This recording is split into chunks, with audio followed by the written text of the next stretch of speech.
కేంద్ర ప్రభుత్వం జాతీయ ఉపాధి హామీ పథకానికి అధిక ప్రాధాన్యం ఇస్తుందని, ఆంధ్రప్రదేశ్కు అధిక నిధులు కేటాయిస్తుందని, రైతు భరోసా కేంద్రాలు, సచివాలయ భవనాలు జాతీయ ఉపాధి హామీ నిధుల ద్వారా నిర్మాణం జరుగుతున్నాయని బీజేపీ రాష్ట్ర అధ్యక్షులు సోము వీర్రాజు వెల్లడించారు. చిల్లకూరు మండలం పార్లిచెర్లవారిపాలెం గ్రామంలో జరుగుతున్న జాతీయ ఉపాధి హామీ పనులను కేంద్ర ఐటీ శాఖ సహాయ మంత్రి దేవ్ సిన్హా చౌహాన్ పరిశీలించారు.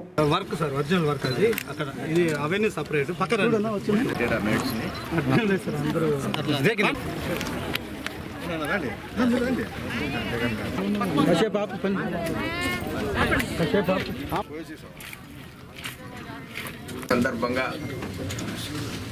వారు ఇప్పటికీ 4 జిల్లాల్లో పర్యటన చేశారు. ఇప్పుడు మన తిరుపతి పార్లమెంట్లో వారు పర్యటన చేస్తున్నారు. ఈ పర్యటనలో ప్రభుత్వానికి సంబంధించిన వివిధ రకాల కార్యక్రమాలు కూడా వారు విజిట్ చేయడం జరుగుతుంది. Government programmes, government of India programmes ఏ విధంగా ఇంప్లిమెంట్ అవుతున్నాయి, కొన్ని చోట్ల జలజీవన్ మిషన్ కుళాయిలకు సంబంధించి ఇట్లా ఆ దృష్ట్యా ఈరోజు ఈ గ్రామానికి ఈ ఉపాధి హామీ యొక్క కార్యక్రమాన్ని చూడడానికి వచ్చారు. ఇందులో ప్రధానంగా ఉపాధి హామీ పథకంలో